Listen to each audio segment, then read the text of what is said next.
The Z beset me every step of my journey back towards Palmerston. Fuel running low, supplies running low, morale running low, and terror running high.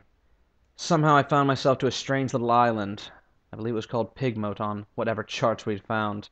The islands of the Z move around so much, it's hard to know. I went ashore and found rats and a strange group of guinea pigs called cavies.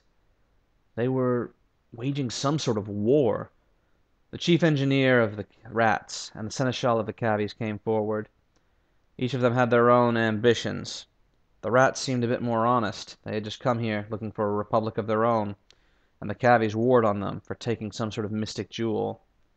The cavies themselves claimed to be heaven-born, steam-powered, brilliant creatures of nature, religiously zealous and dedicated to their holy crusade. They gave me an unusual feeling. The rats I at least felt were honest, so I sided with them in this great war. Whatever would get me supplies and a place where I could rest easy.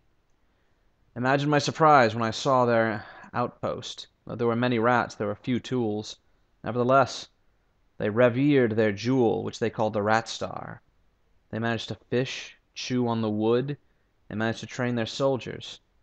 I went to look at this jewel of theirs. Imagine my surprise! It is the living coral Schlintak, but not just any Schlintak. Blue Schlintak. It is a calm, soothing power, almost hypnotic at times. Worth a king's ransom if you want it. Of course, I had no intention of taking it. I'd sided with them to give them a place to call their own. And so, I decided to turn the memento mori and the denunciation upon the cavies.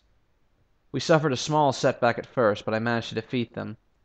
The rats gave me Schlintak of a different kind, the common, but still worthwhile, and parabola linen, the cloth of dreams. And then I saw them, the lines upon lines of cavies. Those who weren't dead were marched out into the fields. I decided I would intercede on their behalf. After all, they were living creatures, weren't they? Though the rats kind to me shook their heads in naivete. We'll have no more of them. I saw them constructing what looked like the sausage machines in London. I felt my stomach turn. What had I done? What had I really thought was going to happen? This was a harsh reminder that those things we learn in our philosophies, those desires of our home and our youth, mean very little on the Z. The rats regaled me as a hero, though I took no part in their feast. My stomach did not sit well with them. Though I took their fuel and supplies for my crew, and one of them offered to join me, an albino mechanic rat. I decided why not. After all, he didn't seem quite as cruel as the others. We managed to return to Palmerston and refuel. I found a colony of the living mushrooms that looked like jellyfish, the ptarmigan. They were unholy creatures. I thought they might hurt the town, so I tried to chase them off. Though successful, many of my crew died. Again, my best intentions led me to death. I returned from Palmerston, having sought out relics and found a few. I made my way to Venderbite. Perhaps this was what that curator had been looking for. Our ship came under attack by some tendrilled monster. I put the denunciation to its head and blew it apart. We hauled in a little bit of fish, though it screamed like a woman. I will never forget that scream. I went to Venderbite and handed the eye to the curator. He held it up to his bandaged face before jamming it into his own socket. A part of my stomach twisted. The sound was beyond description, though I feel perhaps it should not have been. Nevertheless, he had the tusk of a great Z-beast and a pearl tiara laid out for me. My quest had given me great benefits.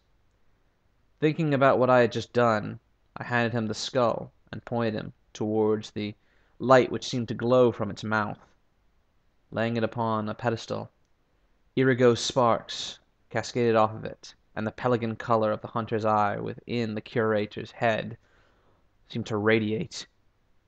He gave it a brief clap to show that he was satisfied, and then a large black pearl was my award.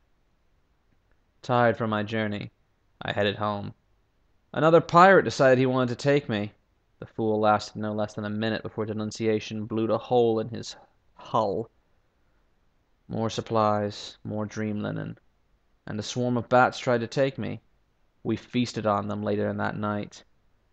Finally, it was time to return to London. Though they searched my ship for contraband, I had none of the red honey or any surface prisoners with me. I was careful. I met an unusual man with a very sharp knife and one blind eye. He spoke softly and kindly, though I could tell he was trouble. He offered me some gifts if I might one day help him. A Z captain cannot always turn away such commissions.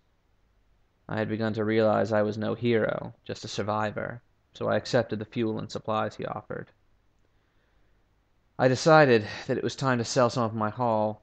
The dream linen, the schlintock, the spider silk, zoop that I had picked up in Palmerston, all of it sold. I made a tidy sum, though still not enough for anything significant. I paid the alarming scholar a visit and handed him the treasures of the great curator.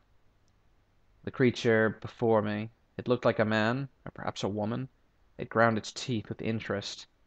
It handed me 2,000 echoes, and I was rich once again. My father might have been proud if he was still here. My first voyage ended with a great deal of money, a great deal of success, and a great deal of exhaustion. Before I left port for my next trip, I took a rest in my mansion to fend off the nightmares. I saw a woman at the docks. She looked to be of dark skin, perhaps descended from the east up above. I cannot say what it was that drew me to her, but she introduced me to her as a surgeon.